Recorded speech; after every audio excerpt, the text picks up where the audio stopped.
Leo Mames.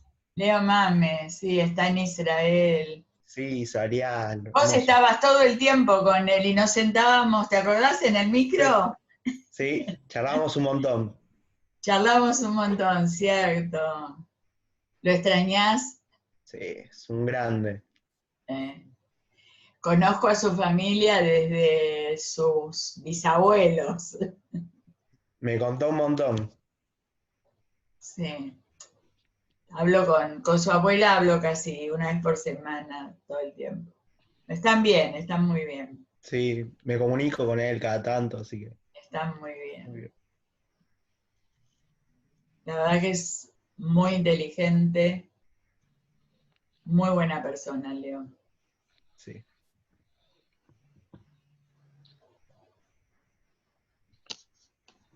Están todos con los micrófonos cerrados, ¿no? La única que me parece que estoy Sí, abierta soy yo. sí, yo. Sí, sí, igual por ahora cualquier persona si quiere decir algo se puede deshabilitar el micrófono, no se preocupe. Así ¿Hay que papás también? Sí. sí, sí.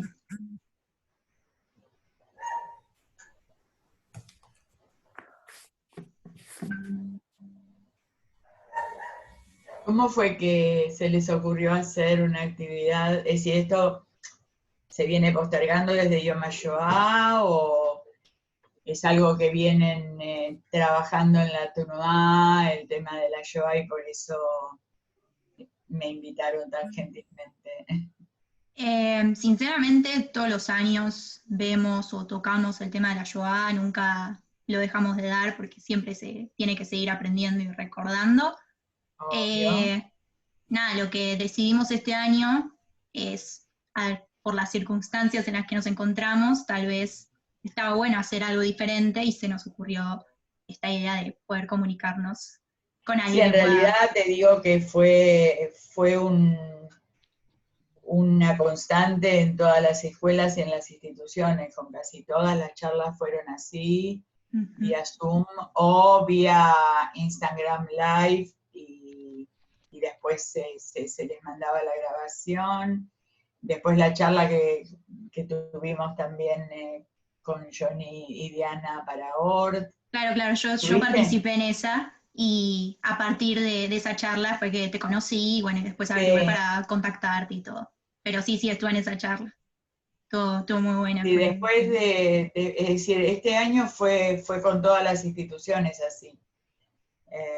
Incluso yo doy todos los años alguna charla para las escuelas de mis nietos. Bueno, ahora ya no, porque ya dejaron la escuela. Tengo nietos grandes, medianos, chicos, pero fue una modalidad posible de hacer y no quedó la actividad sin realizar por el hecho de no poder estar en las escuelas, ¿no? No, no, Así obvio. que Claro, bueno, lo mismo acá. No queríamos dejar de hacer las cosas, así que por muy todo bien. eso nos comunicamos y estamos haciendo esto. Bueno, ya vamos a ir arrancando, así que, Niki. Sí, bueno, sí, si me permiten, ahora sí les doy la bienvenida formalmente a todos y todas. Nada, hoy tenemos el honor de que Aida nos está acompañando. Ella es hija de sobrevivientes de la Shoah, pero ya se va a estar presentando ella, así que no la voy a presentar yo. Decirte que para todas las personas acá presentes es un placer tenerte acá y que nos compartas y nos regales un pedacito de tu historia. Muchas gracias por estar acá y por compartirlo con nosotros y nosotras. Y Sabri nos va a explicar, antes de empezar, cómo va a funcionar el espacio, así estamos al tanto y bienvenidas, bienvenidas y muchas gracias, Aida. Gracias. Ok, bueno, como dijo Niki, bienvenidos a todos y todas. Bueno, la metodología de esta charla va a ser la siguiente. Ahora, cuando yo termine de hablar, le voy a dar la palabra a Aida, ella se va a volver a presentar, va a contar toda su historia, la historia de su familia y demás, ella ya se van a enterar un poquito más. Y después de eso, espera un segundo, ahí va. Después de eso, va a haber un espacio de preguntas, pero como si ustedes tienen alguna pregunta, lo que van a tener que hacer es hablarle por mensaje a Male o Lau, que si están con cámara saluden, hagan algo para que las ubiquen. Les voy a tener que mandar con la mano, no sé, muévanse un poquito. Hola. A eso también pueden saludar. Bueno, igual, perdón, hay un iconito abajo por el cual pueden levantar una mano. Claro, eso también, eso, muy bien. También. El de Reactions tiene una manito así, una manito así. Sí, también. Si alguien quiere hacer una pregunta o algo, levanta la mano, Male o Lau les van a hablar, les van a preguntar cuál es la pregunta y si la quieren hacer ustedes o si la hacen ellas. Por favor, si bien pueden desactivar ustedes los micrófonos, intentemos no hacerlo para así se escucha bien todo. Y nada, eso es todo. Aida, te lo dejo a vos, todo tuyo. Gracias, Sabri. Bueno, en primer lugar, agradecerles la posibilidad de poder hablar con ustedes. No quiero que sea algo absolutamente unipersonal, quiero intercambiar con ustedes y bueno, tener un espacio como para charlar un poco, porque creo que esto, respecto a lo que les voy a contar, que es mi historia y algunas otras cosas, tiene que ver con la educación y tiene que ver con la memoria y tiene que ver con el aprender. Así que siempre está bueno y me encantan las actividades con los jóvenes, así que estoy muy, muy feliz de estar con ustedes. Y con los papás y la gente que veo que se está incorporando. Mi nombre es Aida Ender, soy socióloga, soy psicóloga social. Bueno, no, el currículum no importa. En lo que estoy ahora es en la edición de los cuadernos de la Shoah, formo parte del Museo del Holocausto de Buenos Aires, fui 10 años secretaria general de Generaciones de la Shoah, soy la coordinadora y una de las creadoras del proyecto Aprendiz, no sé si escucharon hablar, pero es algo con lo cual nos enorgullecemos, tanto Diana Huanqui y yo, de llevar adelante. Y yo a mí misma me califico como una emprendedora de memoria. Emprendedora porque tiene que ver no solamente con la memoria, sino con la acción que esa memoria nos obliga a realizar. Soy hija de sobrevivientes de la Shoah. A ver, la Shoah es para nosotros, los hijos de sobrevivientes, no es un capítulo escrito en un libro de historia. La Shoah es algo que nos atraviesa, es algo que dejó huellas muy profundas en nuestras familias. Somos parte de esa devastación sin precedentes que ocurrió. Y esto, como yo digo siempre, y no es mío, lo dijeron otras personas también, y yo lo tomé porque lo siento así. Siento que las cosas más importantes de mi vida pasaron antes de que yo naciera.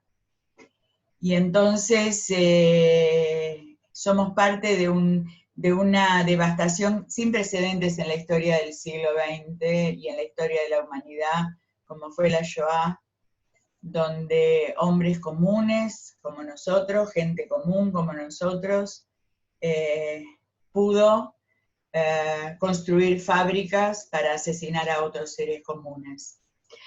Y yo considero que los sobrevivientes también son víctimas de esa devastación. Es decir, nosotros consideramos víctimas a los que fueron asesinados, pero también son víctimas los sobrevivientes, porque perdieron de una u otra manera todo lo que era su vida, sus afectos, sus familias, sus casas, sus bienes, todo lo que era su vida anterior quedó en otra dimensión. ¿Y por qué digo que esta sobrevivencia es una sobrevivencia de víctimas? porque pudieron luego construir sus vidas, pero nunca pudieron seguir adelante con la vida que traían, es decir, había una vida previa, sucedió la Shoah, después una vida posterior que siempre estuvo marcada por esa vida previa. Y esto es básicamente lo que les vengo a contar un poco, cuál era esa vida previa y cuál fue esa vida posterior y qué pasó en el medio. Desgraciadamente esta es una generación que, la última, bueno, no es desgraciadamente, afortunadamente, ustedes son la generación que todavía puede escuchar a los sobrevivientes, a los protagonistas directos. Pero desgraciadamente el paso del tiempo es inexorable y en poco tiempo más ya no vamos a tener la oportunidad de escuchar la voz de los testigos directos. Es decir, nosotros somos los testigos del testigo. De alguna manera, los que hemos escuchado a los testigos directos, los que hemos vivido en ese ámbito, somos los encargados de transmitir la historia ahora y de cumplir esta misión de que el día de mañana no sea un capítulo más en un libro de historia y poder hacer algo con esto que tenemos entre manos. Cuando yo era chica no se hablaba de Shoah, no se hablaba de Holocausto, se decía la guerra. Nosotros nos acostumbramos desde chicos a escuchar que esto había pasado antes de la guerra, que esto había pasado durante y que lo demás era después de la guerra. El término Shoah Holocausto vino bastante después. Y bueno, les empiezo a contar un poco. Yo nací en el año que la guerra terminó. Así que estoy ahí en el filo entre ser una sobreviviente directa si hubiera nacido unos meses antes. Nací en diciembre del 45 en un lugar que se llama Uzbekistán, que en aquella época pertenecía a la Unión de Repúblicas Soviéticas Socialistas, la URSS, y que ahora es una república independiente. No sé si la ubican, está en Asia Central, un poquito más arriba que Afganistán, en toda esa zona donde están esas repúblicas que terminan en tan, Kazajstán, Uzbekistán, Pakistán. Es un lugar muy chico, una república chica, pero donde transcurrió el inicio de mi vida. 5 años antes, mis padres escaparon del avance del ejército nazi. Cuando en 1940 instalaron los guetos en las 2 ciudades de donde ellos son originarios, eran originarios porque ya no están. Ellos escaparon a la zona soviética. Ustedes saben que cuando el ejército nazi inicia la guerra en septiembre del 39, cuando Hitler avanza con la guerra, unos días antes se había dividido Polonia, que quedó una parte en manos de los rusos y una parte bajo el dominio alemán. Y mis padres, que militaban ambos no era una TUNOA, era un partido político, pero ellos estaban en la parte juvenil, así como están ustedes, que era el Bund, que era el Partido Socialista judío polaco. Ellos veían venir que la guerra era un hecho, y cuando en enero del 40 instalan los 2 guetos en las ciudades de origen, ellos se escapan con otros jóvenes, pero se escapan hacia el lado soviético porque pensaban de ese lado tener alguna manera de formar algo como para llevarse a sus familias. Mi papá tenía 3 hermanos, mi mamá tenía 4 hermanos, todos más chicos que ellos. Ellos eran los mayores de las 2 familias, de los mayores de los jóvenes. Y ya eran pareja y ya trabajaban juntos, militaban juntos, y deciden con otros jóvenes escapar a la parte soviética. y poder armar ahí algo para después poder llevarse a sus padres. Tenían padres, abuelos, tíos, sobrinos, bueno, una familia muy grande, sobre todo la familia de mi papá era muy grande, la familia de mi mamá, yo me enteré muchos años después cómo estaba conformada, pero eso se lo cuento después. Y se escapan al lado soviético y se quedan ahí unos cuantos meses tratando de conseguir un trabajo, es decir, era muy difícil porque tanto de un lado como del otro se estaban preparando para la guerra, por más que Polonia estaba dividida. Del lado soviético todavía los nazis no habían entrado y todavía había una cierta normalidad para la vida. Entonces, la idea era volver a buscar a sus familias. Y ellos vuelven a buscar a sus familias en el 41, a inicios, fines del 40, principios del 41, sus familias ambas ya están en el gueto de Varsovia, porque de las ciudades aledañas a Varsovia, todos los judíos fueron llevados al gueto de Varsovia. Es decir, las ciudades donde ellos eran originarios eran ciudades pequeñas, como suburbios de Varsovia, y de todos esos guetos chicos fueron todos llevados al gueto de Varsovia. Así que cuando ellos vuelven a teóricamente poder llevarse a sus familias al otro lado, se encuentran con que están todos en el gueto, y ellos entran al gueto, y entran a vivir al gueto de Varsovia junto con sus padres, sus hermanos.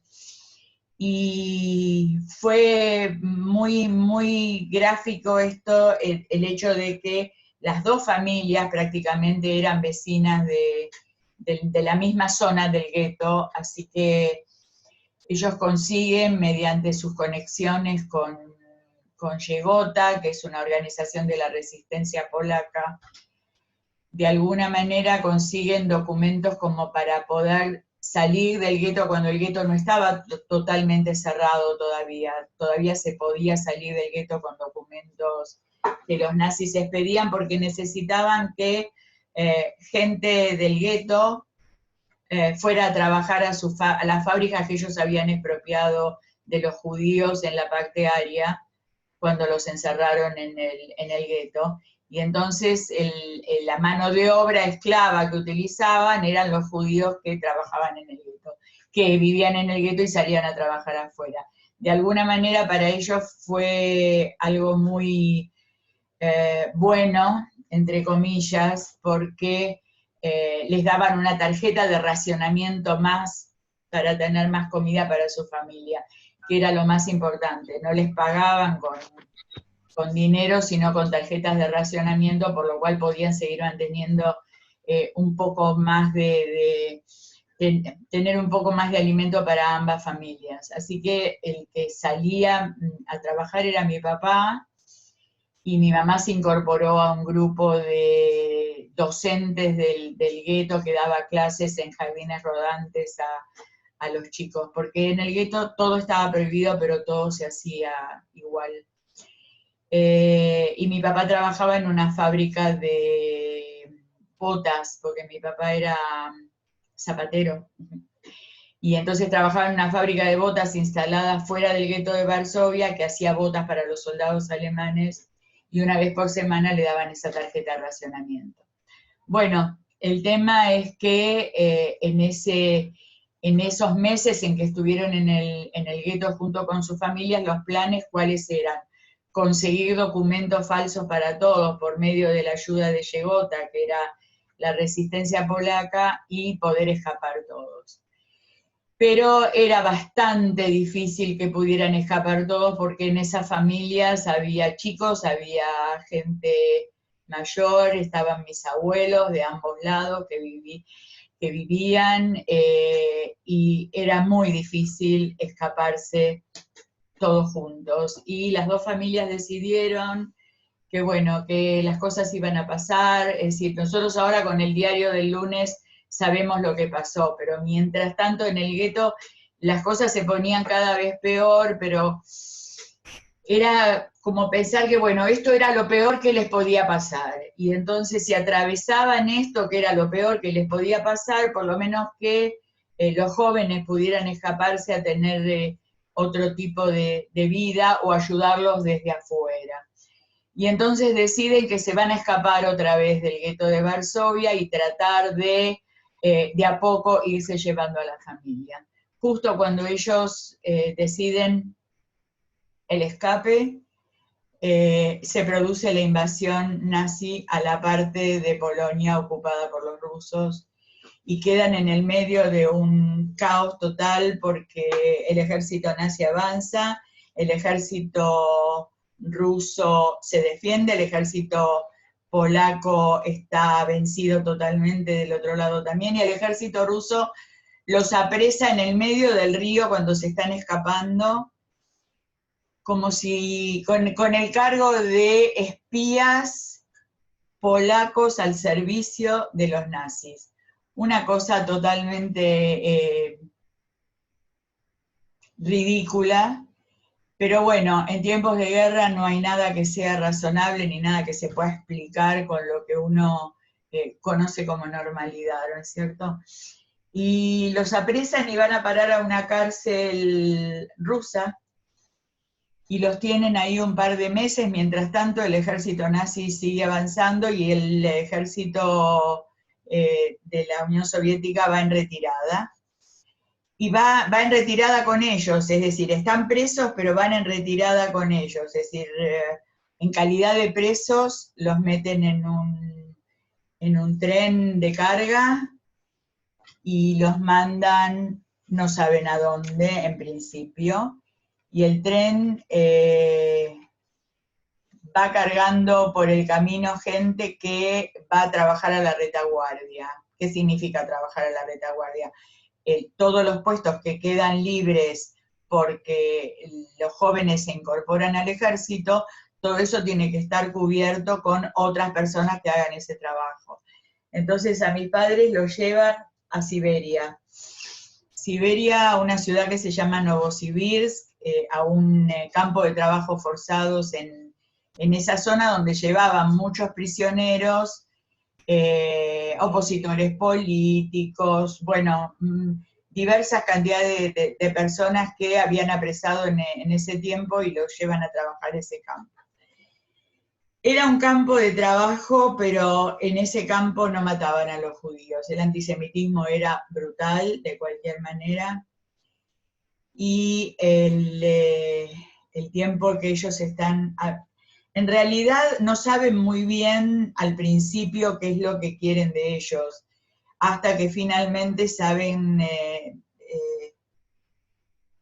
que lo que necesitan los rusos es gente que trabaje y que tale árboles para que esos árboles se transformen en carbón, y ese carbón es el combustible que necesitan los trenes del ejército ruso. Está rico. ¿Qué? ¿Alguien quería decir algo? Perdón. No, porque escuché que alguien hablaba y digo, alguien me quería preguntar algo.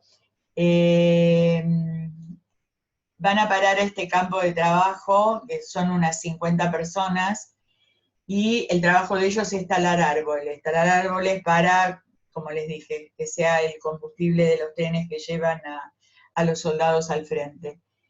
Y durante mucho tiempo trabajan haciendo eso desde las 4 o 5 de la mañana hasta bien entrada la noche. Si tienen que cubrir un cupo diario de toneladas de madera para para cambiar eso por comida. Si no cubren ese cupo, no reciben comida. Así que fue una época terrible, pero lo peor no fue eso. Lo peor fue, mi mamá llega a ese campo de trabajo embarazada de mi hermano mayor, y tiene que vivir en unas condiciones de vida tremendas, porque no hay comida, porque ella no puede alimentarlo, porque tampoco está bien alimentada. y entonces mi mamá empieza a traficar en el mercado negro. Cada uno de los que habían sido apresados tenía algún bien, una cadenita, un anillito, un par de aros, cosas que se trafican en el mercado negro por comida. El mercado negro, ¿qué quiere decir? Donde uno va con ese bien propio y los campesinos, los aldeanos, la zona los habitantes de esa zona, de ese lugar, reciben eso a cambio de comida. Ustedes piensen que oro a cambio de comida, pero la comida era lo que más necesitaban para seguir viviendo. Y eso estaba penado por la ley, rusa, y si pescaban a alguien trabajando o haciendo tratos en el mercado negro, lo podían llegar le hacían un juicio rápido y lo mataban. Es decir, estaba prohibido para todo el pueblo ruso, no solamente para los prisioneros. En una situación de guerra todos pasan hambre, no solamente los que estaban en el campo de trabajo, sino que todo el pueblo ruso pasaba hambre. Bueno, a mi mamá la pescan y se la llevan. Y mi hermanito, que tenía muy pocos meses, queda a cargo de mi papá. Se la llevan a una cárcel a 900 kilómetros del lugar donde estaba, pero eso mi papá no lo sabía. Y empieza una larga búsqueda y tratando de sobornar a guardias y a aldeanos y a los comisarios del Politburó, del Partido Comunista, y bueno, finalmente llega a saber el lugar donde mi mamá está y decide emprender el viaje para buscarla. Y deja a mi hermanito, que tenía casi un año, al cuidado de la otra gente del campo. Y mi papá tarda mucho tiempo en llegar a donde está mi mamá, que ya estaba presa hacía casi un año. Lo que pasa es que voy avanzando en el tiempo porque no me puedo detener demasiado, pero toda esta historia que les estoy contando, van transcurriendo los meses y la situación se va agravando cada vez. Es decir, el ejército nazi va avanzando. Ellos no tienen demasiadas noticias de lo que está pasando en Polonia. No tienen todavía noticias de las fábricas de la muerte, es decir, los campos de concentración y exterminio. No tienen noticias de la solución final. La vida en el campo les impide cualquier tipo de conexión, ni con radio, ni con diarios, ni con nadie que les cuente lo que está pasando a tantos kilómetros de distancia. Y bueno, mi papá emprende la búsqueda de mi mamá, y en el interín, en esos meses en que la va a buscar y la trae de vuelta, se muere mi hermano de tifus. Y esa fue una historia muy terrible, porque mi mamá siempre culpó a mi papá de haber abandonado a mi hermano, y jamás se lo perdonó, y mi papá cargó con la culpa toda la vida, pero rescató a mi mamá, es decir, cambió, como él le decía siempre, cambió la vida de uno por el otro, pero sin intención de hacerlo, no sabía lo que iba a pasar. Es decir, esto fue algo, la gente se moría de tifus porque no había condiciones sanitarias, no había alimento, el grado de degradación del ser humano era muy grande. Bueno, mi hermano se muere, ellos siguen trabajando en el campo, mi mamá se repone, pesaba 30 kilos, no podía caminar, mi papá la trae en brazos como si fuera un bebé, y tratan de empezar, de continuar con la vida que llevaban en el campo. En ese interín llegan noticias de Polonia porque sigue llegando gente refugiada al campo, y traen las terribles noticias de las deportaciones del gueto, de los campos de exterminio y de todo lo que está pasando en Polonia. Sucede la batalla de Stalingrado, donde el ejército ruso vence después de varios meses de sitio a la ciudad de Stalingrado, y ahí empieza la derrota del ejército alemán. Es en ese momento cuando las condiciones del campo se aflojan. ¿Y qué quiere decir se aflojan? Es decir, ya no necesitan, el ejército ruso empieza a avanzar hacia el oeste, y se van aflojando las condiciones de vida, es decir, les dan ciertas libertades en el campo que antes no tenían, hasta que finalmente en el año 44 los liberan del campo y les dicen que se vayan. En el medio de Siberia, en el medio de la nada, en el medio de un lugar donde hay 50 grados bajo cero en invierno y 50 grados de calor en verano, se encuentran con dónde van a ir. Y empiezan un camino hacia el sur, que es donde las condiciones de clima son más adaptadas al ser humano, es decir, van camino al sur, en carros, caminando, algunas veces pescan a algún campesino que lo lleva en algún medio de locomoción, pero es decir, hacen casi 1500 kilómetros hasta que llegan a Uzbekistán. Y en Uzbekistán había una comunidad musulmana muy, muy amiga de los judíos, es decir, esa fue su salvación, porque venían muy mal, muy débiles, muy maltrechos de todos estos años de trabajo forzado, y ahí se reponen, los ayudan, los protegen, les dan trabajo, les dan de comer, les dan lugar donde vivir. Y mi mamá queda embarazada de mí. Fíjense ustedes que en todas estas circunstancias siempre es apostar a la vida. Es decir, el quedar embarazada es una apuesta a la vida, porque la guerra termina en mayo del 45, el ejército rojo llega a Berlín, va liberando a su paso todos los países ocupados, y la guerra termina entre el 8 y el 9 de mayo. Y mi mamá queda embarazada de mí, transcurre todo su embarazo en Uzbekistán, ellos están afincados ahí, pero su deseo es volver a Polonia, y volver para saber qué pasó, para encontrar a su familia. Y finalmente, en diciembre, después que nazco yo, empiezan los planes para volver. Y no es fácil volver, todos quieren volver una vez que terminó la guerra, todos quieren volver a sus lugares, nadie encuentra nada, y con un grupo de gente con la que habían estado en el campo y con la que después estuvieron en Uzbekistán, deciden volver a Polonia en tren, volver a Polonia en lo que pudieran. Tardan 6 meses en llegar de Uzbekistán a Polonia.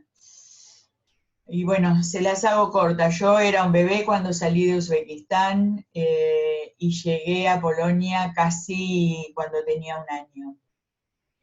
Llegan a Polonia, cada uno va a sus lugares de origen, nada existe, y ahí se enteran de que todos los miembros de su familia fueron deportados del gueto de Varsovia a Treblinka. Yo hice un estudio y una investigación respecto a todos los miembros de la familia, con sus nombres, y hasta ahora tengo en mi... Perdón.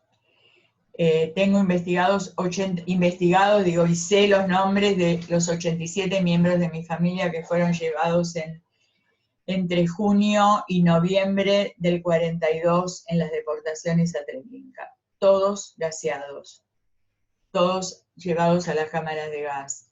Chicos, jóvenes, ancianos, todos. Nadie quedó vivo de las dos familias de origen, ninguno. Mis padres todavía conservan la esperanza de que alguno haya podido salvarse, de que alguno haya escapado del gueto de Varsovia, así como escaparon ellos, pero se tienen que ir de Polonia porque el antisemitismo en Polonia seguía, y cuando mi mamá fue a su ciudad natal y a la casa seguía en pie, pero estaba en manos de polacos, y ellos piensan que mi mamá vuelve para recuperar su casa, y no es bien recibida, la empiezan a atacar, y mis padres deciden que van a dejar Polonia porque los polacos siguen con su antisemitismo y no quieren quedarse ahí. Europa era un caos. Europa era un caos porque todos quieren volver a sus casas. No hay cómo, no hay con qué, los lugares están destruidos, las familias no existen.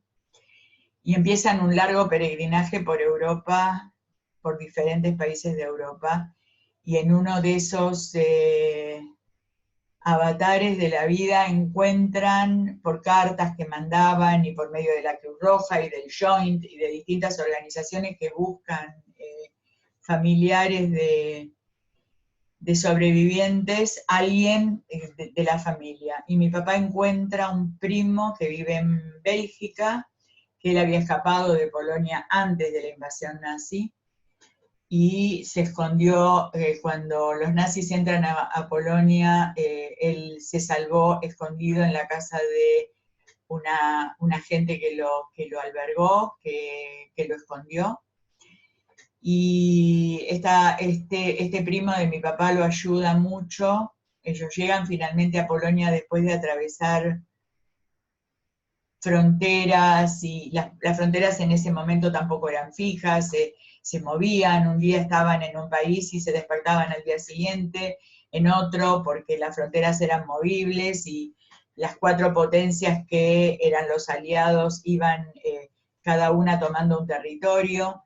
Bueno, Europa era un caos, con cientos de miles de desplazados que buscaban dónde ir y buscaban dónde poder volver a iniciar una vida. Y finalmente en Bélgica deciden quedarse, este primo los ayuda, y mi mamá queda otra vez embarazada. Mi mamá queda otra vez embarazada de mi hermano menor, que afortunadamente vive, pero con muchos problemas al nacer.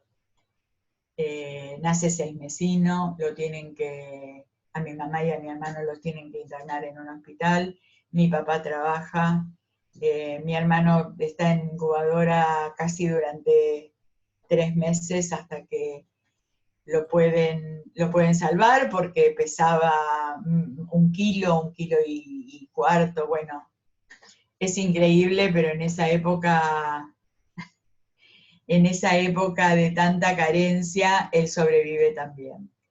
¿Y qué hacen conmigo? Porque mi papá tenía que atender a mi mamá, a mi hermano, y yo era chiquita, tenía 2 años cuando nació mi hermano, y mi papá averigua, porque hay gente que le cuenta que lo mejor sería para mí que me interne en algún lugar, que me cuiden, y él ocuparse de mi mamá y de mi hermano. Y bueno, mi papá me lleva a un orfanato que había ocultado, que había salvado, y había salvado chicos judíos durante la ocupación nazi, y me interna en ese lugar, donde yo paso 9 meses de mi vida, sin ver a mi mamá, sin conocer a mi hermano. Al único que veía era mi papá, que venía una vez por semana, y casi no lo reconocía porque, a ver, un chico tan chiquito es muy difícil, uno se pone en la... Una vez que tuve hijos y los miraba crecer y pensaba que a esa edad, a los 2 años, sin mamá, sin papá, sin familia, fue muy difícil. Yo no tengo demasiados recuerdos de esa época, algunos muy, muy débiles y muy... Después de muchos años de terapia algunas cosas pude rescatar de eso, pero lo que sé, porque mi papá me lo contó, es que yo empecé a llamar mamá a la persona que me cuidaba en el orfanato. Y fue muy difícil para mí recuperar a mi madre, porque yo no quería estar con ella, yo quería estar con la persona que me había criado en el orfanato. Finalmente, mi papá un día me va a buscar y me dice que, bueno, vamos a reconstruir la vida todos juntos. Y la reconstruimos y nos juntamos. Y mis padres deciden en ese momento, cuando mi hermano tiene casi 6 meses, que quieren irse de Europa. El tema es conseguir las visas, el tema es ver a dónde ir. Hay unos primos desde antes de la guerra en Estados Unidos y hay otra prima de mi papá que vive en la Argentina que también se fue de Polonia antes de la guerra. Y es en ese interín que uno solo puede irse con una carta de llamada, porque los judíos no son bienvenidos en todos lados. Consiguen visas para Brasil, consigue visa para Bolivia, consigue visa para Paraguay, pero no consiguen visas para la Argentina. Por la primera carta de llamada que les llega es de la prima de la Argentina. Si hubiera llegado primero la de Estados Unidos, que llegó unos meses después de la partida, hubiéramos iniciado nuestra vida en Estados Unidos. Pero bueno, llegó primero la carta de llamada a la Argentina, se van con las visas que tienen, aunque no tienen visa para la Argentina, porque ahora les voy a contar después por qué la Argentina no daba visas. Se van de Bélgica, atraviesan toda Francia, llegan a Marsella, que es un puerto que está en el sur de Francia, y en un buque de carga empiezan una larga travesía hacia América. Empezamos, no empiezan, yo estoy con ellos. Muchas veces me pasa esto que digo, ellos empiezan, como si yo no estuviera con ellos, pero yo estaba ahí. Y en ese barco, después de casi 6 meses de travesía, llegan a Río de Janeiro, y en Río de Janeiro desembarcan. Desembarcan en Río de Janeiro y empiezan un viaje por tierra hasta la triple frontera, donde se junta la Argentina con Paraguay, con Brasil. Y cuando quieren entrar a la Argentina no lo pueden hacer. Los judíos no entraban a la Argentina por una circular del año 38 que prohibía dar visas a los elementos indeseables, que éramos nosotros, los judíos, y también los republicanos españoles. Los elementos indeseables ni siquiera se nos nombra con nuestro nombre, somos un eufemismo, elementos indeseables. Entonces mis padres se quedan en Uruguayana, ahí afortunadamente también dan con alguien que los ayuda, y le mandan una carta a la prima que vive en Buenos Aires, y ella les contesta, carta va, carta viene, en el interín pasan meses, y ella les cuenta que tiene un amigo, un vecino, un señor grande, que es guarda del tren. En ese entonces en el tren había guardas que picaban los boletos. Bueno, esto es una cosa que los mayores seguramente se acordarán, pero ustedes nunca los habrán visto. Uno sacaba el boleto y el guarda venía y le picaba los boletos y los pedía en cada estación. Y mis padres deciden que si esta es una manera de poder entrar, aunque sea ilegalmente, que primero yo entre a la Argentina con este buen señor, y que ellos iban a tratar de entrar de otra manera, o que alguien los ayudara. Ya tenían en vista a alguien que los iba a ayudar a entrar ilegalmente. Bueno, el tema es que yo entro sola a la Argentina antes de cumplir los 4 años, de la mano de un guarda de tren. En Retiro me esperan unas personas a las que no conozco, que no entiendo en qué idioma hablan, porque yo hablaba en francés. Había aprendido a hablar en el orfanato en Bélgica. Y estoy con esta gente que eran mis tíos postizos durante 6 meses, hasta que mis padres logran entrar a la Argentina por medio de un estanciero correntino que los esconde en un camión y los pasa por un paso fronterizo que no tenía guardia, y así entran ilegalmente a la Argentina, toman un tren en Curuzucuatiá, la provincia de Corrientes, y de ahí llegan a Buenos Aires en 6 meses después que yo había llegado, es decir, 6 meses después de mi llegada a la Argentina. Y estoy hablando de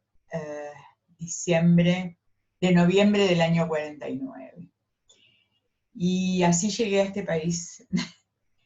Y bueno, es otra vez empezar a construir una nueva vida, empezar a ver qué se hace con nada, porque mis padres lo único que trajeron de Bélgica era una máquina de coser y 2 frazadas y un cochecito de bebé, que era el de mi hermano, y nada más que eso. Y bueno, mi papá consigue un trabajo, después se alquila un departamento, después nos vamos a vivir los 4 juntos, y yo empiezo la escuela. Y esa fue la historia hasta este momento, sin familia, sin nadie, Cuando yo empiezo la escuela, en ese entonces el jardín de infantes era un solo año. A los 5 años de edad uno empezaba el jardín y después empezaba la escuela primaria. Y mi mamá me anota en el jardín casi apenas llegados. Yo no sabía hablar todavía en castellano.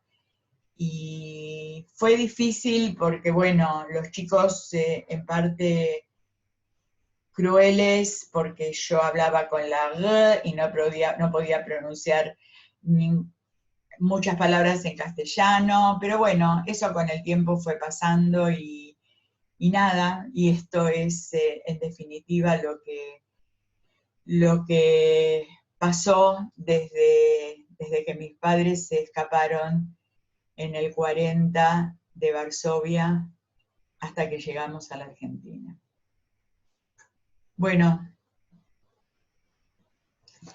¿qué contarles? Toda mi infancia transcurrió cuando mis compañeros de colegio hablaban de abuelos, de tíos, de primos, y me preguntaban a mí, yo no sabía lo que quería decir. No sabía lo que quería decir un abuelo, un tío, un primo, alguien de la familia. Mi familia eran otros sobrevivientes que habían llegado más o menos en esos años, entre el 47, el 48, el 49, a la Argentina, y se empezaron a nuclear. Cada uno de ellos buscaba no familia, sino gente que había llegado a la Argentina antes de la guerra y que se había nucleado como en clubes, como en lugares que en ese momento se llamaban Verein, que eran a sociedades de residentes de la misma zona de donde eran originarios cada uno. Y mis padres, fue muy difícil para ellos y para todos esto de poder adaptarnos a una situación que tenía que ver con contar lo que había pasado. En primer lugar, nadie creía lo que había pasado. Había muy poca información acerca de lo que realmente había pasado. Es decir, la información de la guerra llegaba.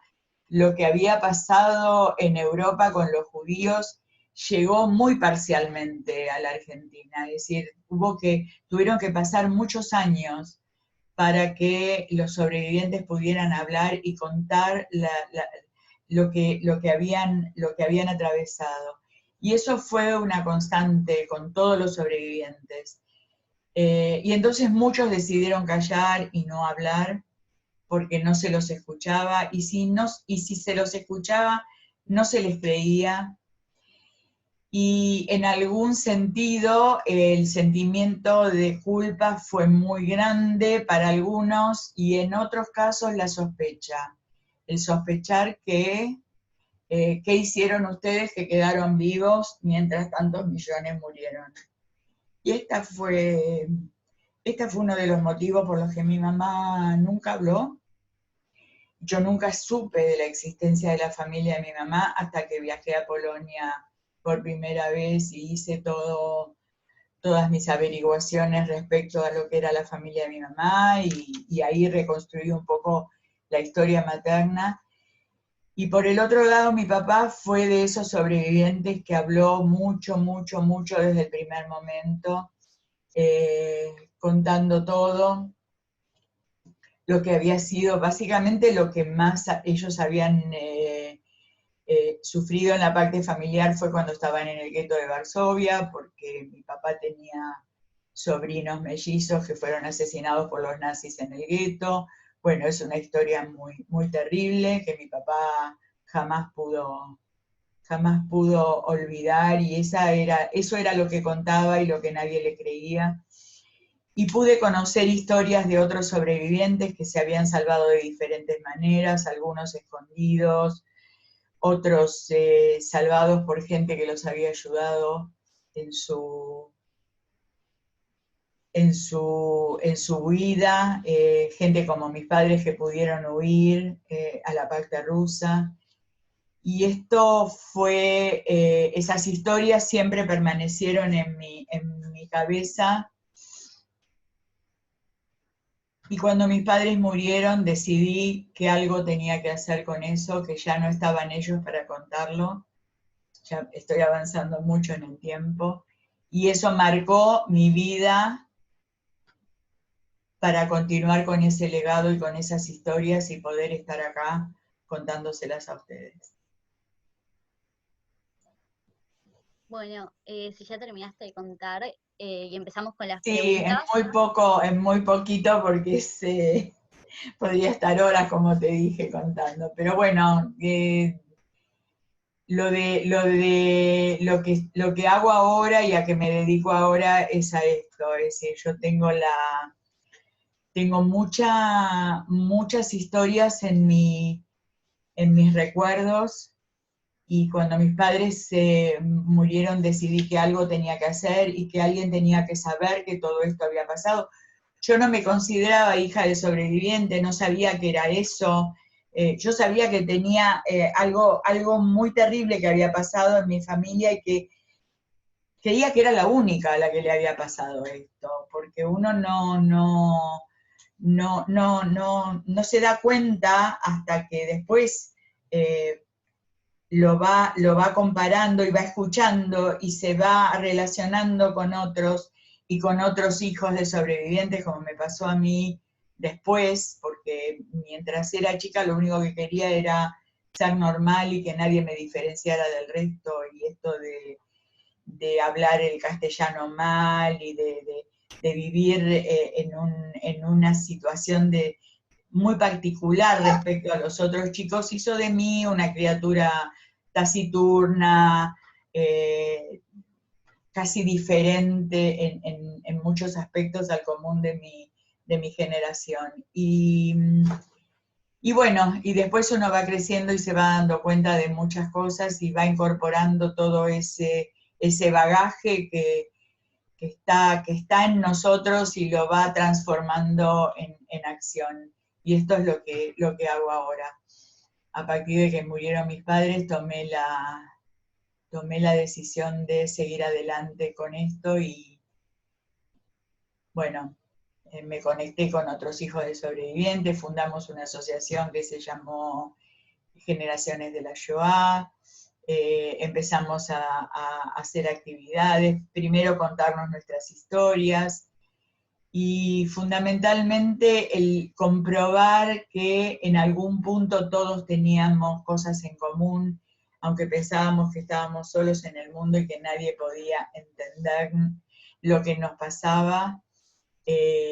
Eso fue un aliciente para seguir trabajando en esto, para contarle a otros como ustedes estas cosas que nos pasaron, que les pasaron a los nuestros, y que acá estoy compartiéndolas con ustedes.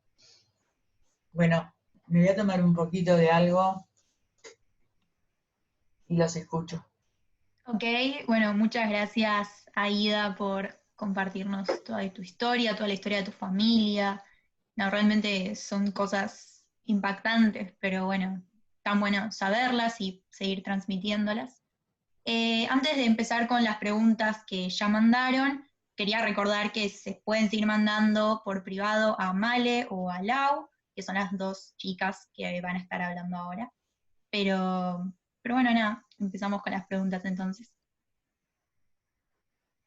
Bueno, sí, gracias por contarnos. La persona que va a preguntar primero va a ser Oye, así que si podés desmutearte solo. Bueno, gracias Male, gracias Aida por darnos esta charla, muy orgulloso de estar en esta oportunidad con vos. Quería preguntarte algo que fui escuchando durante tu relato. Te preguntaba, ¿cómo te sentiste la primera vez que viajaste a Polonia? ¿Cuáles fueron tus sensaciones al llegar ahí? Es una pregunta que siempre espero que me la hagan y me la hacen. Así que gracias.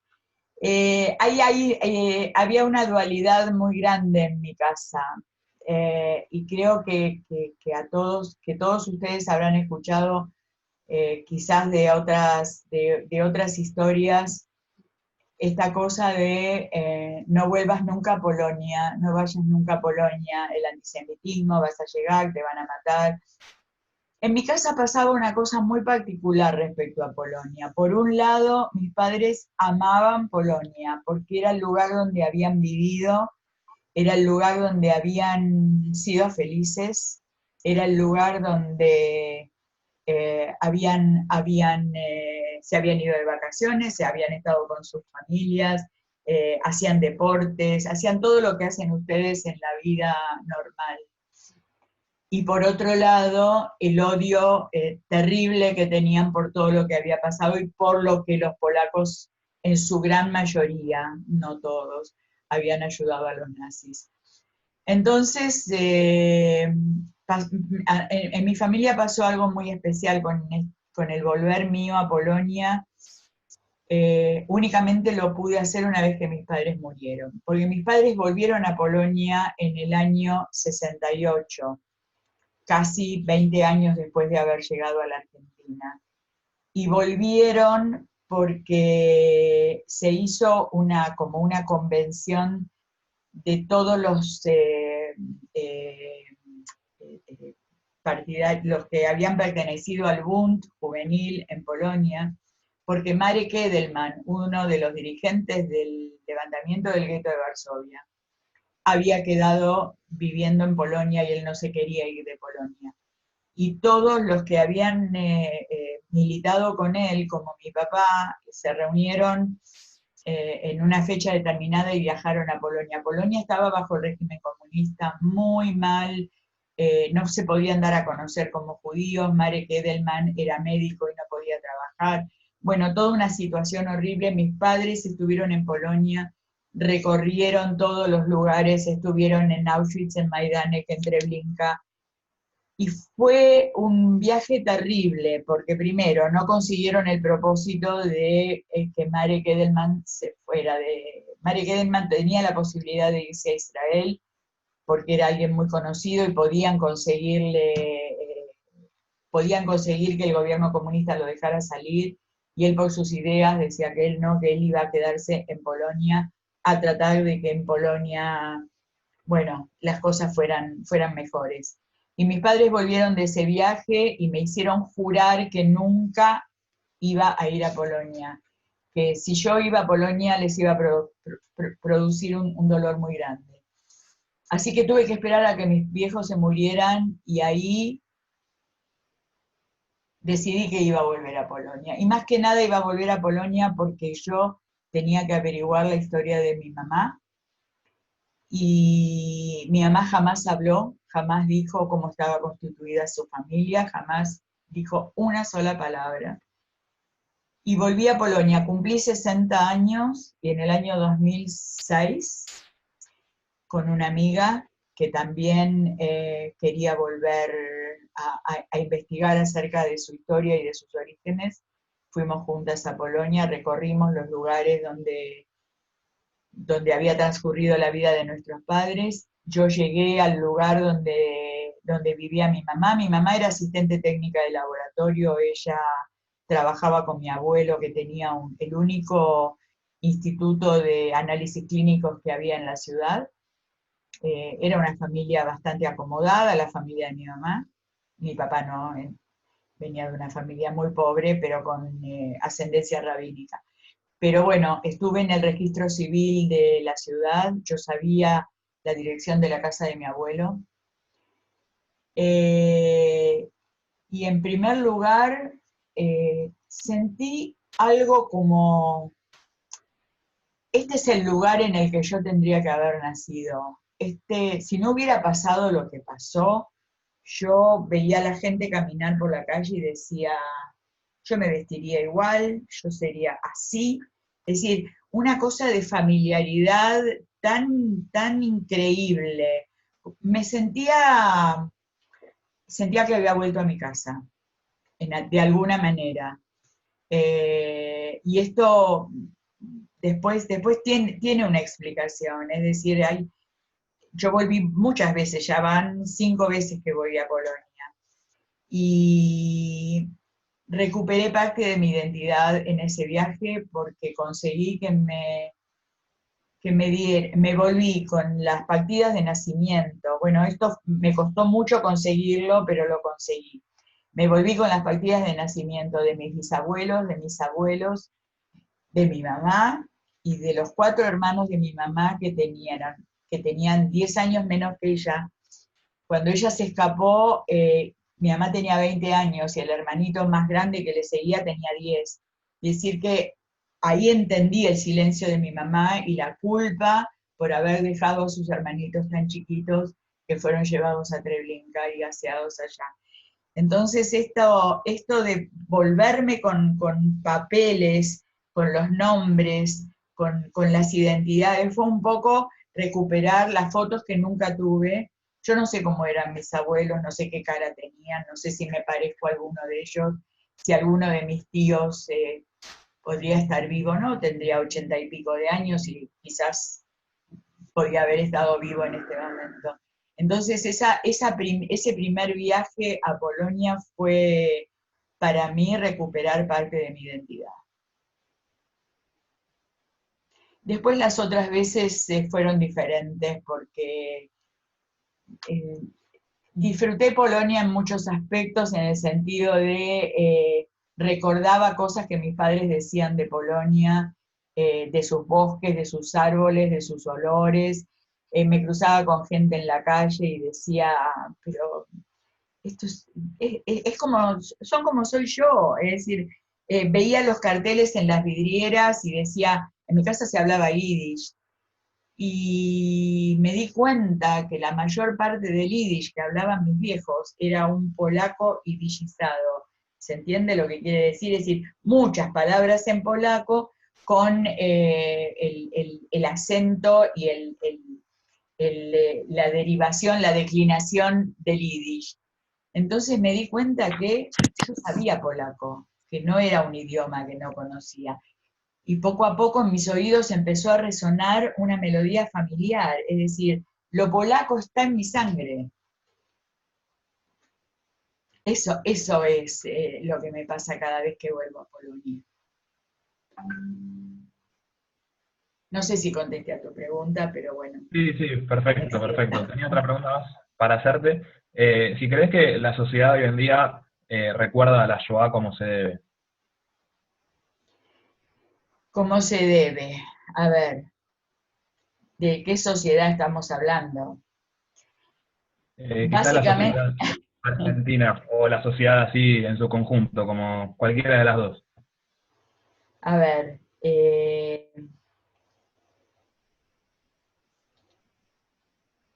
nuestro gran trabajo en este momento, en nuestra tarea, tanto todos estos años en generaciones como en el museo, tiene que ver con sacar la Shoah del ámbito judío exclusivamente, ¿sí? Porque hasta ahora, o hasta hace poco tiempo, la Shoah era un tema exclusivamente judío.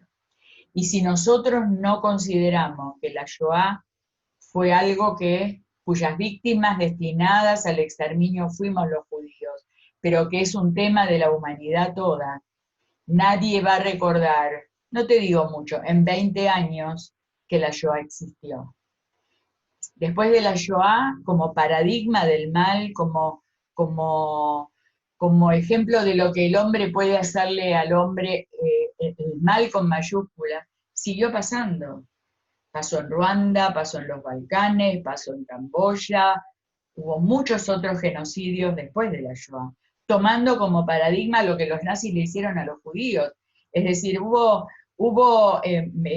fábricas de la muerte después también. Y entonces lo que nosotros queremos enseñar, y es una urgencia absoluta, es esto, sacar la Shoah del ámbito judío y transformarlo en una cuestión de la humanidad entera, porque esto se lo hicieron seres humanos a otros seres humanos. Y la humanidad no aprende. Y esto de la memoria sola no basta. Si la memoria no se transforma en acción, si la memoria no se transforma en actos, si la memoria no se transforma si nosotros no emprendemos una tarea de educación con esa memoria, no sirve para nada. Podemos recordar Yom HaShoah una vez al año y se acabó. Es decir, lo importante es transformar esa memoria en acción. Por eso digo que la sociedad no aprendió nada porque hubo genocidios después y la gente tampoco se acuerda. Vos sabés que en Guatemala, al mismo tiempo que acá sucedía la dictadura militar, hubo un genocidio de los pueblos originarios, de los pueblos indígenas, y se mataban a los fetos dentro de los vientres de las madres. Y se inventó una palabra para ese genocidio, que fue feticidio. Jamás en un diccionario esa palabra existió. Empezó a existir cuando esto pasaba en Guatemala. Es un ejemplo nada más. Y la humanidad, Siria, ISIS, todo lo que vemos día a día, y sigue pasando.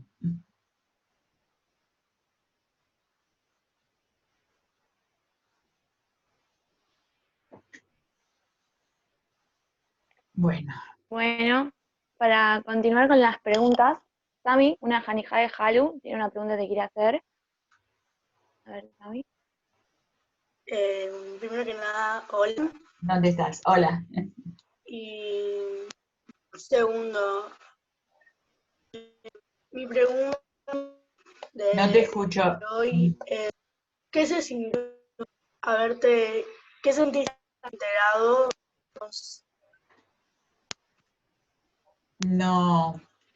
¿Qué sentiste al haberte enterado que sos hija viviente de la Shoah?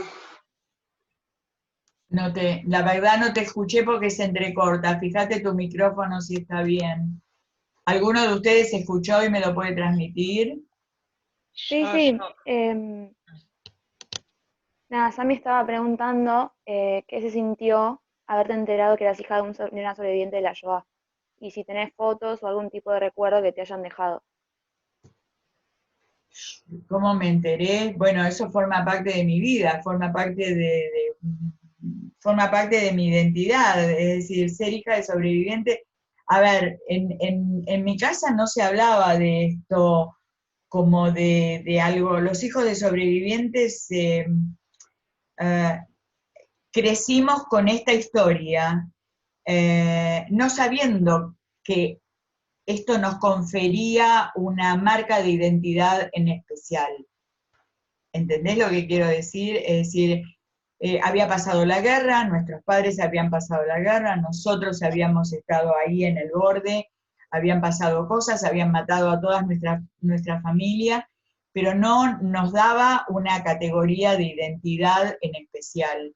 El ser hijo de sobreviviente fue algo que muchos años después empezamos a darnos cuenta cuando nos juntamos entre nosotros, cuando nos juntamos con los sobrevivientes que habían sido chicos durante la Shoah primero, y fundamos la asociación, y empezamos a intercambiar nuestras historias, y entonces esa categoría de ser hijo de sobrevivientes formó parte de nuestra identidad. No fue algo que supimos desde el principio.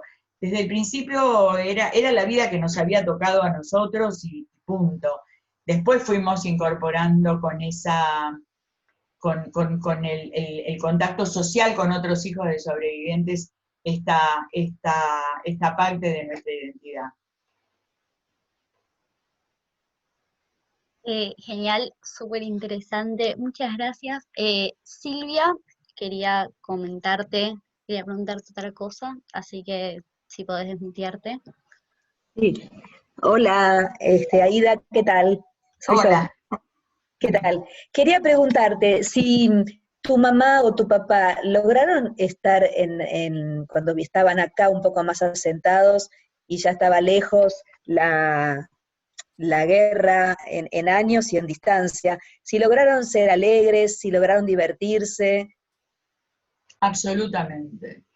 A ver, mis padres, como te habrás dado cuenta a lo largo de la historia, siempre apostaron a la vida. Y cada vez que tenían un cachito de tranquilidad, mi mamá quedaba embarazada. Y yo una vez le pregunté a mi mamá, ¿cómo en medio de tanto caos, cómo en medio de tanta muerte, cómo en medio de tanto sufrimiento, hacían el amor? Te juro, se lo pregunté. Y mi mamá me contestó, éramos jóvenes, la vida seguía, y esa fue su postura siempre. Es decir, cuando los sobrevivientes se empezaron a reunir en Yerita Pleitá, que fue la primera organización de sobrevivientes que existió en la Argentina, vos no te das idea los banquetes y las fiestas que se hacían. 200 personas, las mujeres cocinaban, se bailaba, apostaban a la vida, eso era lo importante. Ellos se habían salvado, estaban vivos. No fue una característica de todos los sobrevivientes, pero yo te puedo asegurar, en mi trato con todos los sobrevivientes con los que transcurrió diariamente mi vida en estos últimos 20 años, que todos, quien más, quien menos, tuvo esa forma de vida, es decir, mirar para adelante. Lo terrible había quedado atrás, y no por eso no lo recordaban. Mi papá me llevaba al cementerio cuando trajeron las cenizas de Majdanek y las pusieron en el monumento que hay en Tablada, en la parte donde están, no sé si lo conoces, en la entrada de Crobar, en Tablada, hay un monumento donde trajeron las cenizas que hay en Majdanek, que son cenizas de los cuerpos gaseados. Y mi papá me llevaba delante del monumento y me decía, ahí, así, con el dedo, están tus abuelos, tus tíos, tus primos. Yo lo quería matar, yo no entendía nada de lo que me estaba diciendo, porque no podía entender cómo podían estar ahí mis familiares en una urna de ceniza. ¿Entendés lo que quiero decir? Eso era una vez al año, eso era el día antes de Kippur, que se iba al cementerio y mi papá me llevaba con él y me decía. Y nada, y después era la vida normal, era trabajar, era ir al colegio y después a la universidad y casarme y tener hijos. Y esta cosa la aprendí de mis padres, y lo que aprendí de mis padres es la familia es lo más importante. Es decir, el hecho de haber estado solos tanto tiempo, el hecho de no haber podido festejar un Pesaj en familia, un Rosh Hashanah en familia, eso hizo que la familia se uniera más. Y nosotros es así, es decir, ¿cómo explicarlo de una manera que se entienda? Apostaron a la vida, y la vida es eso que vos preguntás, es reírse, es bailar, es seguir adelante. Y esto es una maravilla, porque mis padres no estuvieron ni en Auschwitz, ni en campos de concentración, y sin embargo hablas con los sobrevivientes que sí estuvieron, muy pocos, porque muy pocos ya quedan de ellos. Y es igual, hablas con ellos y te contestan exactamente lo mismo. Quedamos vivos, había una vida por delante y había que vivirla. Y ese era nuestro propósito. Por algo quedamos vivos. Por algo quedamos vivos. Y también quedamos vivos para contar. Y también quedamos vivos para que los demás sepan lo que pasó. ¿Contesté tu pregunta? No escucho igual. Abrite el micrófono si querés. Sí, muchas gracias. Me sorprende porque tenía idea de que algunos se quedaban como tomados por la historia, ¿no? Por el pasado, pero me alegra. Muchos pueden haber quedado, sí, sí, pero no la mayoría. Te puedo asegurar que no. A ver, todos los sobrevivientes te dicen, porque cuando les preguntaban, ¿cómo fue que quedaste vivo? Siempre hubo alguien que ayudó, siempre hubo alguien que hizo el bien, pero el por qué se salvaron, nadie se explica por qué se salvaron. ¿Por qué el de al lado murió y yo quedé vivo? Es el azar, fue la suerte. Y si la suerte quiso que yo siguiera viviendo, yo sigo viviendo. Hubo gente que quedó traumada, hubo gente que tuvo problemas mentales, pero no fue la mayoría. La mayoría siguió una vida de vida. Hay alguien allá que está levantando un brazo, Silvia Gleich.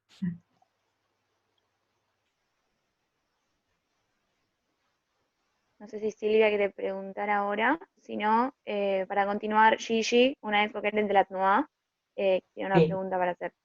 Dale, ¿dónde está? Buenas, ¿qué tal? Acá, Hola, ¿qué tal? ¿cómo estás? Muy bien, gracias. Mi pregunta era, ¿qué rol cumplía para vos hoy en día el judaísmo en tu vida? Y un poco, otra pregunta era que ya la contestaste un poco, era ¿cómo fuiste, o sea, si el judaísmo fue parte de tu educación o fue un poco corrido de lado, digamos?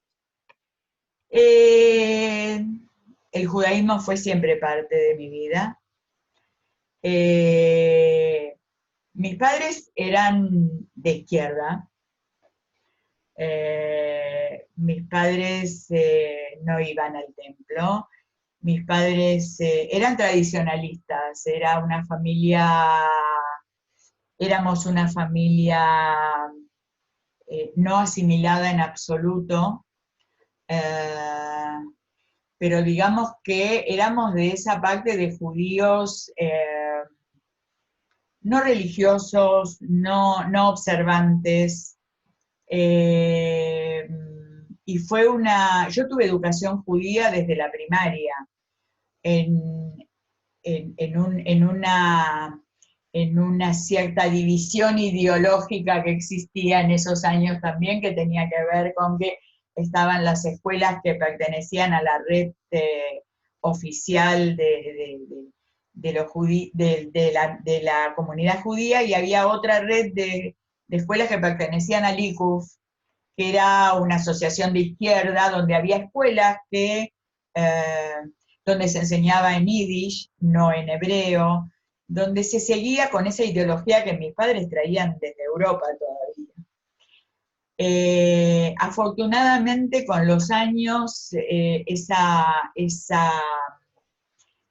división se fue haciendo cada vez menos, la brecha se fue achicando, porque no se crean que la brecha es algo inventado en esta época, existió siempre, estaban los judíos ortodoxos por un lado, y como ahora también, pero eran los judíos del hebreo y los judíos del yiddish, los judíos que iban al templo y los judíos que no iban al templo, y que se reunían para comer en Kippur, pero todos eran judíos, y la amplia gama de judaísmo nos incorporaba a todos ahí. Y yo fui a una escuela judía, donde no aprendí hebreo, sino la cultura yiddish. Y cuando nacieron mis hijos, los mandé a una escuela que estaba ahí a mitad de camino, que era la escuela Pérez, que estaba antes en Boulogne-sur-Mer.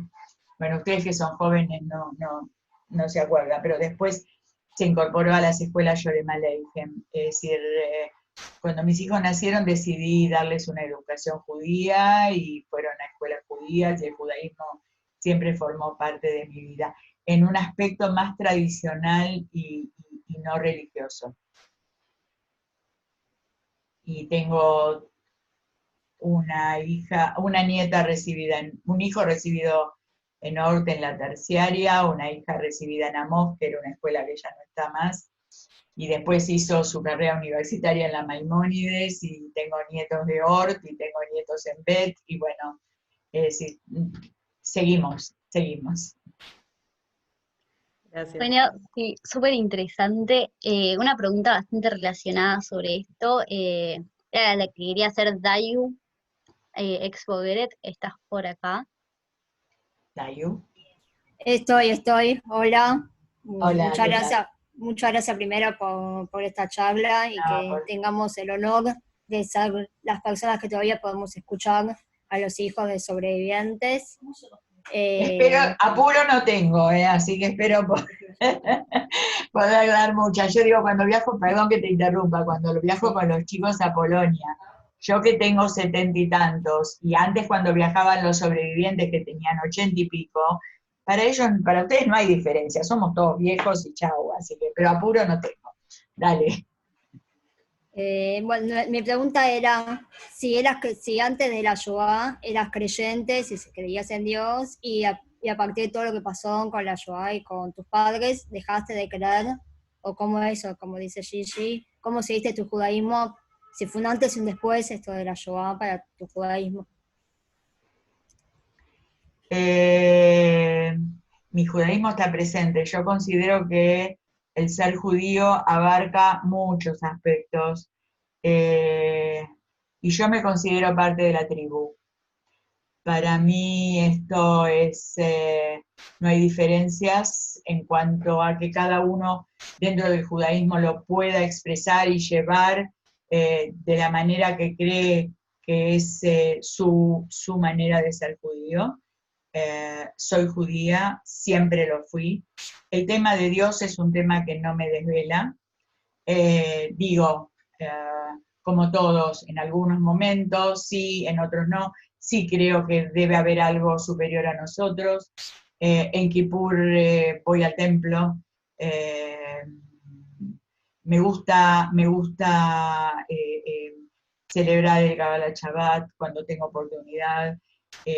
No soy una judía observante, pero soy judía, y el tema, como te decía antes, el tema de Dios no es algo que antes sí, después no. Yo creo que esta cosa de lo que muchos sobrevivientes les pasó, que eran muy religiosos antes de la Shoah, y después con lo que pasó se volvieron absolutamente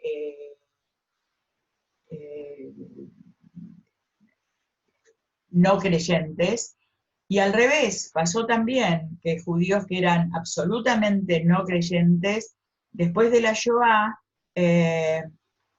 fue como una revelación de que Dios los había elegido a ellos para salvarse. Y hay de todo, y todos entramos en la categoría de judíos. Es decir, yo no admito ese tipo de divisiones de que uno es más genuino que el otro o uno es más judío que el otro. Yo me considero tan judía como el religioso de las Peyes y tan judía como aquel que tiene otra relación con el judaísmo, aunque sea de costadito y de refilón, digo yo, y también es judío, mientras él se considere judío, por supuesto. No sé si contesté tu pregunta. Sí, sí, muchísimas gracias. No, por favor, un placer. Un placer. Acá había alguien que estaba levantando la mano y no me acuerdo quién era, que se ve que quería decir algo. Ah, Silvia Gleich.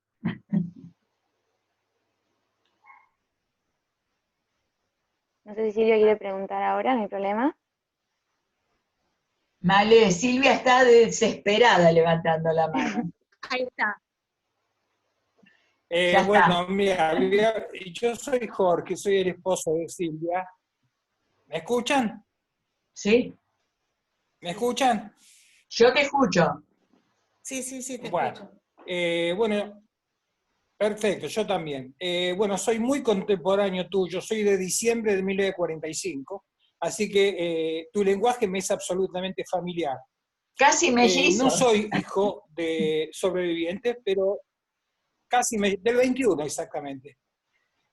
Bueno, quería comentarte dos cosas. Primero, con respecto a la parte, digamos, política, si querés llamarlo, o el origen de tu simpatía por el boom, ¿eso sigue en pie? Eso es la primera pregunta. Y después me interesaría saber si están haciendo alguna oposición o algunas experiencias con respecto al negacionismo que aparentemente está renaciendo en el mundo. Bueno, tu primera pregunta, el boom ya no existe más, todos se murieron. Y yo no sé si escuchaste alguna vez, ya que sos de mi generación, pero mi papá siempre decía, de jóvenes somos incendiarios y de viejos somos bomberos. ¿Eso qué quiere decir? Entendí, No, para nada. Entendiste. Espero que los chicos hayan entendido también. La juventud hace que uno quiera cambiar el mundo ya. Las ideas son una cosa, llevarlas a cabo es otra. Las ideas son muy lindas, pero las llevan a cabo seres humanos, con sus agachadas, con sus actos, con sus no ser fieles a una idea, sino acomodarla a su perspectiva y a su ideología, y bueno, no, para nada, no, para nada. No reniego de mi pasado, no reniego de lo que aprendí, de una cultura que me es entrañable, como es la cultura yiddish, que si no hubiera sido por haber ido a esa escuela, a esas escuelas del ICUF jamás lo hubiera tenido. Y después con los años sí, fui al Majón de Paraguay, aprendí Brit, lo que me había quedado pendiente de aprender en el Yure, que no me enseñaba Brit, lo aprendí después. En eso no puedo decir que no tengo, es decir, no me arrepiento de todo lo que pasó, pero no tengo fui cambiando con el tiempo y esas ideas se fueron diluyendo, por supuesto. Y respecto al negacionismo, es un tema, porque el antisemitismo se ha transformado ahora en judeofobia, siempre lo fue, y desgraciadamente tanto la izquierda como la derecha en todos los países del mundo parece que se juntan, y ahora la izquierda es casi más antisemita que la derecha, ¿no? Y ese es un dolor muy grande, porque los que venimos de ese origen estamos viendo que todo lo que pensábamos en algún momento no tiene valor ahora, porque la izquierda se está volviendo cada vez más judeofóbica, y vemos los ejemplos día a día, y este pseudo progresismo que muchas veces tenemos que escuchar de grandes personalidades, se se condice y va de la mano con un puro antisemitismo disfrazado de antisionismo en muchos casos. Entonces todo eso es una melange, todo eso es una mezcla que es caldo de cultivo para el negacionismo. Pero al negacionismo también lo tenemos que combatir con educación, es la única manera. Es decir, yo creo que la educación es la única vía. Es decir, cuanto más podamos leer, cuanto más podamos informarnos, cuanto más podamos responder a expresiones de negacionismo, es la única forma de combatirlas. Y tampoco victimizarnos todo el tiempo, porque eso también forma parte de lo que se agarran los negacionistas. Es decir, vos vas a ver que mucha gente dice, bueno, pero ustedes siempre se consideran víctimas, que hay que aprender, chicos, y se los digo a ustedes, hay que leer mucho, hay que interiorizarse, hay que educarse para que el negacionismo no pueda avanzar, porque está avanzando a pasos agigantados y ese es nuestro gran miedo, cuando los sobrevivientes no estén y nadie pueda decir, vos no me vas a negar a mí porque yo estuve ahí, yo pasé por esto. Y los sobrevivientes ya en 2, 3, 5 años más no van a estar.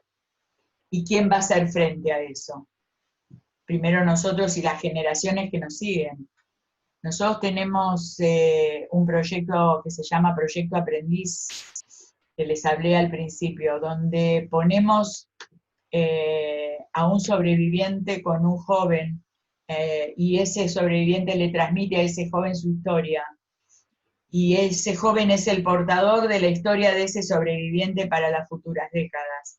Digamos que hay formas de transmisión y hay muchas maneras de poder hacer que de esto se siga hablando, para que mañana no nos digan que esto no pasó, y que esto es una página en un libro de historia como, qué sé yo, como la Guerra de los 100 años, por ejemplo. ¿Contesté a tu pregunta?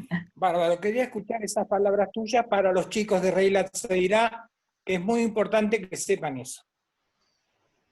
Sí, yo creo que para nosotros el trabajo fundamental y la tarea educativa es primordial. Y les quiero decir a ustedes, ahora cuando terminen la pandemia, los invito a que vayan a conocer el Museo del Holocausto Nuevo, que se acaba de inaugurar con su muestra nueva, y ahí van a aprender mucho, y vamos a tratar de hacer actividades para los jóvenes, sobre todo justamente los jóvenes de la CNUOT, que son los que más inquietudes tienen respecto a este tema.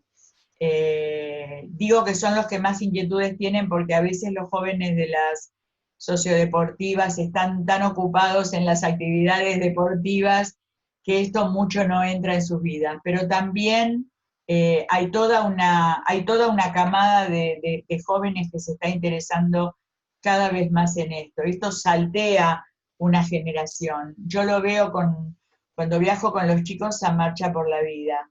Es decir, son chicos, tienen 15, 16 años, y cuando vuelven quieren hacer algo con todo lo que vieron, con todo lo que aprendieron, con todo lo que experimentaron en ese viaje, y esto hay que darle un curso y hay que darle un cauce, y yo me siento responsable de que esto se tiene que seguir haciendo. Hay que seguir educando. Muchas gracias. Gracias a vos. Bueno, como para ir dando un cierre más o menos, Bar de Adirim quiere hacer una pregunta, así que Bar, por donde estés. Acá. Hola Aida, primero quiero felicitarte y decirte gracias por estar acá, la verdad es que es un placer. No, es un placer para mí. Y realmente la Shoah es un tema que a mí me encanta, que me gusta escuchar y aprender cada vez más, así que nada, gracias. Y quería saber cómo se compone tu familia actual, si es y si esta historia se la contaste a tus nietos, tus hijos. Sí, por supuesto. No te escuché la primera parte. Que te agradezco por estar acá. Eso sí, no, desde ya, eso lo escuché. Si mis hijos saben, esa es la pregunta. ¿Cómo se compone tu familia y si le Ah, contaste de tus historias a tus es hijos. cierto, mira, cuando me presenté no dije que soy madre, que soy abuela, bueno, aparte de todo lo demás. Tengo 2 hijos, 4 nietos, y sí, mis hijos saben, mis hijos conocieron a mis padres murieron en el 2000, hace 20 años, y yo ya tengo un hijo de 51 y una hija de 48, y tengo nietos de 20 años, y nieto de 16, y nieta de 11, así que tengo de todas las edades. Y es un gran orgullo para mí el saber que a ellos les interesa todo esto, porque primero, mis hijos escucharon de mis padres, tuvieron la oportunidad, y mi papá grabó para mi hijo cuando vivía, mi hijo era jovencito como ustedes, y tengo muchas cosas de historia de mi papá grabada por mi hijo en un grabador de esos chiquititos que que usaban los periodistas, no sé si se siguen usando ahora. Y mi hija también, los dos tienen en este momento están como más involucrados de lo que estaban antes, porque bueno, están en esa generación del medio, como digo yo, y yo trato por todos los medios. Digo la generación del medio porque es la generación de vuestros padres, es decir, los jóvenes en este momento se están interesando mucho más por el tema Shoah de lo que se interesaba la generación de mis hijos. ¿Se entiende? Que es la que tiene entre 45 y 55 años en este momento. Y entonces el hecho de que mis nietos estén tan interesados en la historia de la Shoah y me pregunten, y me acuerdo la primera vez que viajé a Polonia, mi nieta mayor, que en ese entonces era chiquita, me dice, Babi, no viajes porque te van a matar como mataron a los abuelos. Digo, era chiquitita, tenía 5 o 6 años, y ya tenía esta cosa en la cabeza que le daba vueltas y sabía y escuchaba así de a jirones, pero podía armar en su cabecita una historia del mal. Y sí, mis hijos están interesados. No te digo todos de la misma manera. Yo te puedo decir la experiencia mía y de mi hermano. Yo empecé a trabajar en esto y mi hermano, siempre hay una constante en los que somos, en los que tenemos hermanos, somos hijos de sobrevivientes.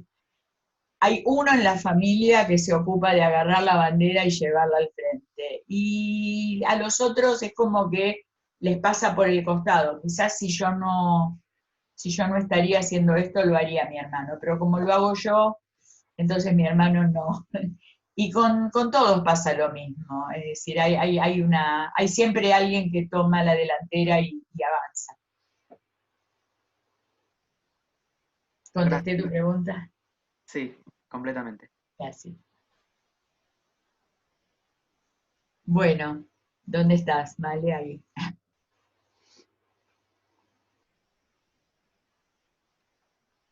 Ok, bueno, Aida, hay Sabe. un montón de preguntas, siguen llegando cada vez más, pero nada, la verdad es que ya se nos está yendo un montón el horario y no te queremos sacar tiempo a vos.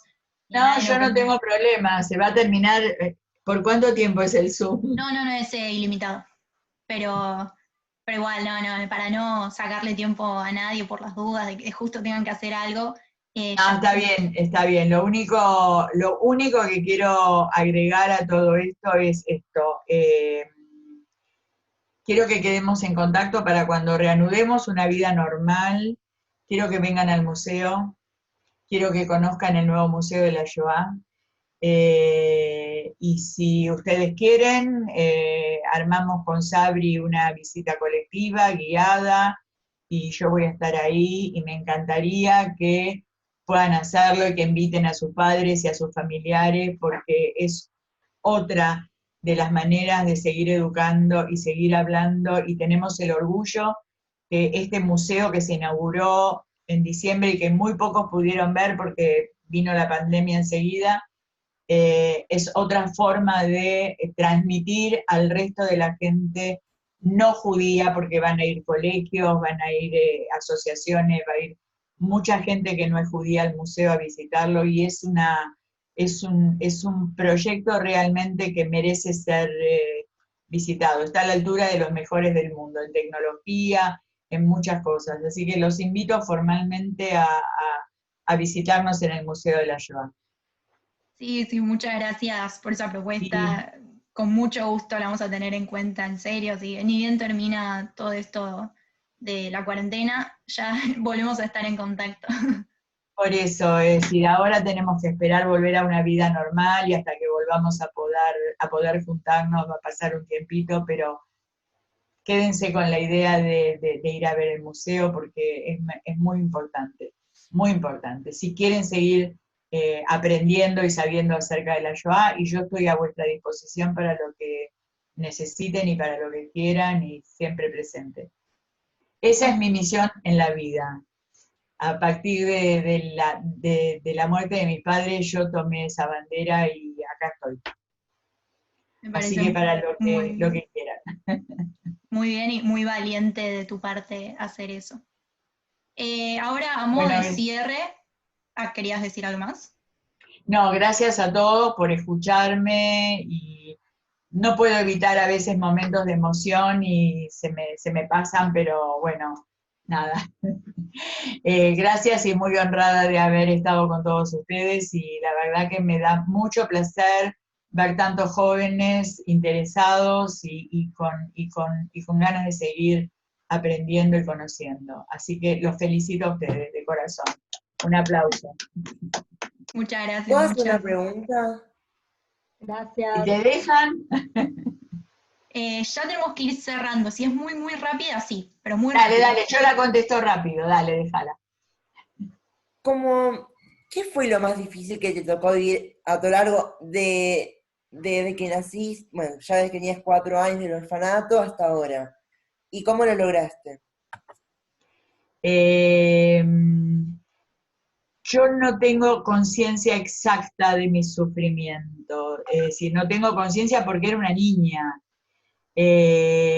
Lo peor era siempre el sufrir el relato de mi papá.